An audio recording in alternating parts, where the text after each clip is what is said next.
If he doesn't have another race win, he won't be in Phoenix. You see your face?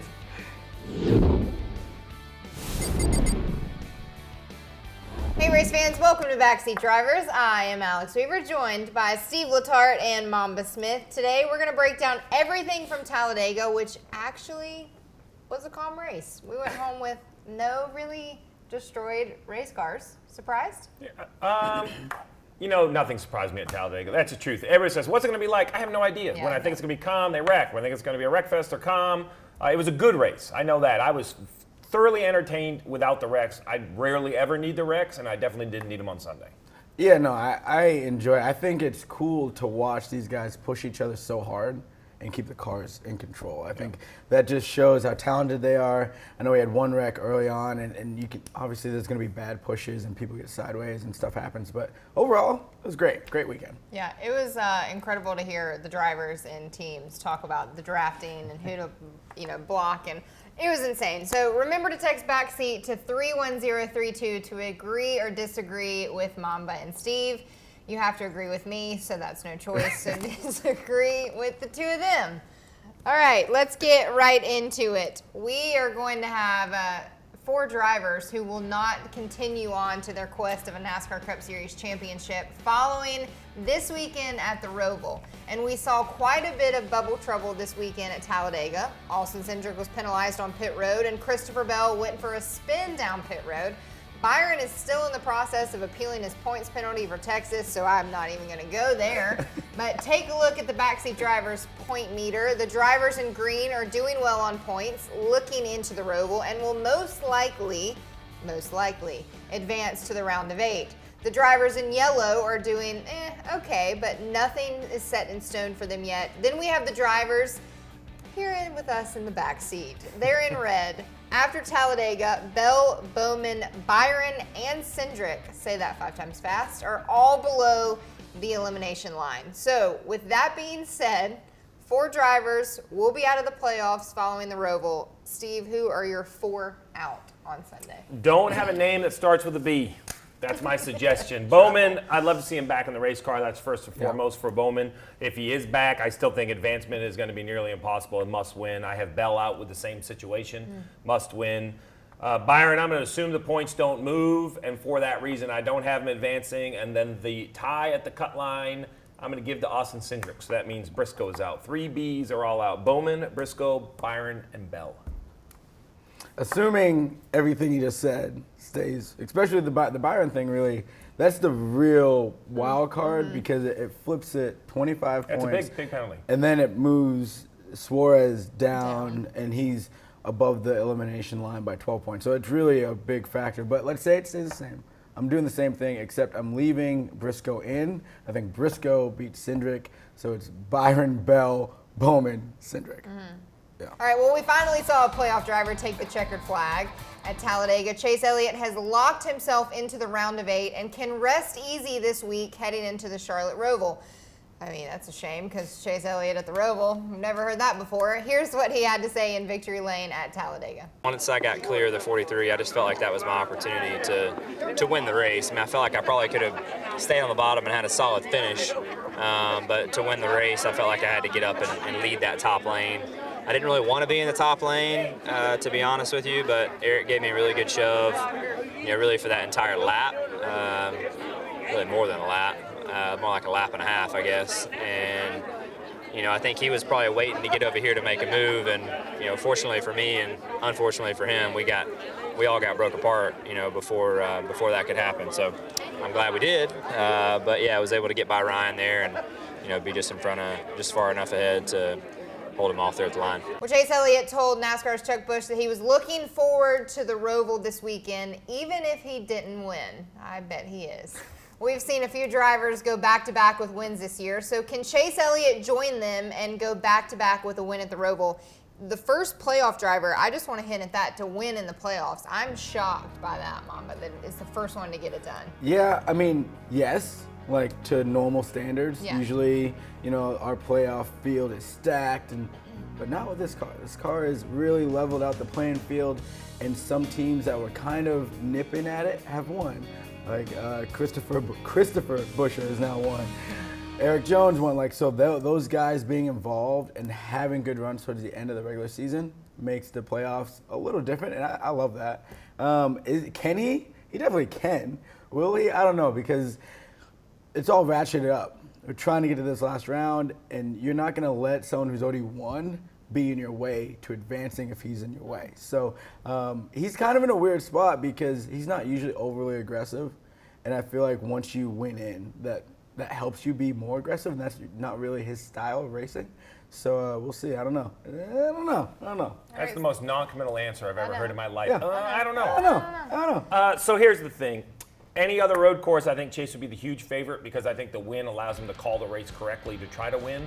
The Roval, though, is kind of the oddball in this. The first stage, 25 laps. Second stage, 25 laps. Third stage, well over 50 laps. So we've seen Kyle Larson recover from an alternator. We saw Chase Elliott win after literally driving in the turn one wall. So that, surprisingly, I think is a negative for Chase. I think all the playoff guys will have just as much opportunity. They won't have to call this crazy strategy that will hurt them. I'm going to say he doesn't win, but he's the car you have to beat. I just think someone beats him. I think the field is too close this year. Maybe Chris Buescher, there's some other guys at Reddick. There's other guys that run well at the road courses. Momentum's real, but why? We haven't had many back-to-back winners all year. Why are we going to have a streak of them now? So. Do you think Chris Buescher beats Chase Elliott at the Roval? Well, he beat him at Sonoma. Well, we saw a lot of photo finishes across all three of our series this weekend. Let's take a look back at the exciting finishes from Talladega. Rhodes in the lead. Wreck to the outside. Rhodes still there, trying to hold off. And the yellow and the checkers fly. And is it Brett Holmes? It's official. The 25 of Matt DiBenedetto, the winner. Triangle. Sam Mayer goes high to block. Now low again. Here comes that big run. The 16 goes outside. A photo finish at the line. Allmendinger's going to get it. A.J. Allmendinger by 15 one-thousandths of a second unofficially. Elliott has the lead. Chase Elliott through the dog leg. Blaney with momentum. He's not going to get there. Elliott's going to win the Talladega. So, intense racing. I am surprised that we didn't have a little more carnage, but I'll take it, especially when you have finishes like that at the line for all three of our series. That was just the Superspeedway racing. Was it racing at Superspeedways, or was it racing for points and wins now that we're getting closer and closer to Phoenix? Well, Talladega has definitely changed being in the playoffs. It has kind of evolved to three little sprints. Each stage has so much on the line for points, because if you run good in both stages, no one can have any idea what the last stage is going to be like, and you can easily get caught up in somebody else's mess. So I think that has changed it. And then Ryan Blaney and Denny Hamlin both got out of their cars, two of the best to do it at Talladega, and say, I thought to win I had to do A, but I stuck with B because it guaranteed me the most points. Those decisions and this round and this chaotic year, as Mama has mentioned, all added up to playoff drivers trying to kind of shore up their position heading to the Roval. So I do think it's mixed up a little bit. But the races were great. Like, their skill sets were absolutely on display. Yeah, so you look at, Blaney won stage 2. No, he won stage 1. And then you watch stage 2 into the finish, you're like, why isn't the 12 right there? And they were like, well, we got a lot of points and won a stage. So, that changes. And then at the end of the race, they were right back where they needed to be. I think, to Steve's point, if they would have gone to the middle, you saw what happened to the 43, everyone just splits them, and then you kind of lose all those points that you were in the last 100 feet of the race, you lose all those points. So I love the finishes. I love that these guys didn't wreck. I think that them being able to push like they were really is a testament to how good they are, and they're learning how to push with this car and how far you can go. I think Brad Keselowski really showed him how far you can go and set that bar, and it's like, okay, now everyone come just a little bit before that. And it ended up being great racing all the way around. Hey, if Brad Keselowski doesn't speed with Kevin Harvick, Ryan Blaney might be the winner of that race. He just needed maybe someone like Brad up there pushing him along. Those two guys changed the end of the race. Yeah, for sure. All right, let's get into Backseat Bets presented by BetMGM. Again, you can text Mamba and Steve. Our keyword this week is backseat, so make sure and text that into 31032. Agree, disagree with them. they won't care. This is just That is true. That is true. All right, first up, let's do the two teammates over at Hendrick Motorsports. Who will have a better finish at the Roval? This is not our winning pick. This is just who we think outraces the other. Chase Elliott versus Kyle Larson. I think Chase Elliott. Chase has been so good at the Rovals, and it's Chase Elliott for me. Surprisingly, I'm going to go against the 5-time winner of the year. I'm going to go Kyle Larson. I think, why not? Everything else this year has been even and broken up, and so I'm going to pick Kyle Nothing else has made sense. I'm going to go against, Larson is our reigning winner at the Charlotte Roval, but I'm on Team Mambo with this one. I'm going with That the never 2019 and the 2020 I feel winner. better about my pick already. Chase Elliott. Give me the 9. All right. Do you want to read this one out? No, The no, next you, one? no, you're good. Okay, You're good. we have Ryan Blaney, who is still winless when it comes to points pain All-Star race. pain races in 2022. $1 million. So, Latard, does he win a Cup playoff race? I'm going to disagree with Mama and say no. Even though Mama hasn't answered yet, we already know the answer. And here's why. Do I think he's good enough? Yes. But the numbers are running out. I think the window was open and it has closed. And I believe, Chase was the first to do it, and now I think the playoff guys are going to stack in there. And I know Blaney's one of them, but I'm going to go with the guys that won their way into the playoffs. They're going to keep winning, so I'm going to say no for the 12th car. I mean, I just want to ask a question though. Where Oh, now? man. Because we're running out. Roval, if Martin Truex Jr. and Jimmy Johnson wouldn't have gotten together, he would not have won the inaugural race at the Roval. But he had to be there. No, he has one shot. Where? Las Vegas. So I think he has 2. Okay. Right. I love Vegas for him. I think that's a good one. And Homestead. I love Homestead for him. I think those are the 2 shots. I thought you were going to give him the Roval first, but okay. No, because we haven't figured out our road course stuff yet. Yeah, well, I'm team. I mean, yeah, I'm team 12. We gotta, So we've been good. We've been good. Again. Yeah, we've been good. Yeah. No, we've been good. we just got to get a little bit better. And I don't know if we're better than the 9 or the 5 or some of those guys. So I'm looking at Vegas for sure. I'm looking at Homestead. And baby, once we win one of those, oh man, we going to the chip. We're going to the chip. Come on now. That was my hot take at the beginning of the year. I'm sticking to it. Ryan Blaney winless in 2022. He already won a race. That doesn't count, Mamba. Check his bank It account. doesn't. Check that bank I'm account. sure his bank account is just fine, but Whatever. he has not advanced, locked himself into anything, won a race. I feel this is a family argument. I think we should just move on. All right, moving on. That's what I feel like.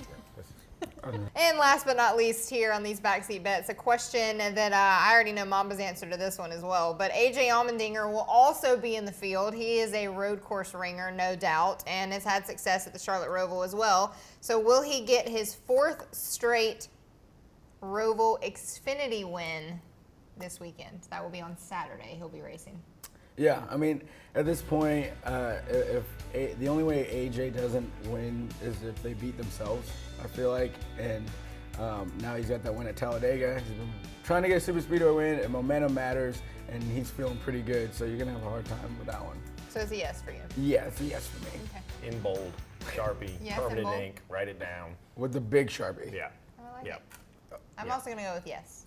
So I don't know who would contend with him on Saturday. AJ Allmendinger's biggest competition at the Roval is going to be AJ Allmendinger. Yeah, agreed. I mean, And he normally will tell you that. They just need to execute, and they'll be okay. All right. Well, then Sunday it'll be the big show, and I hope you guys have not only your sweaters ready because it's supposed to be 67, a crisp 67 degrees in Charlotte. That feels good. I'm gonna have a pumpkin spice latte out at the Roval. I can't wait.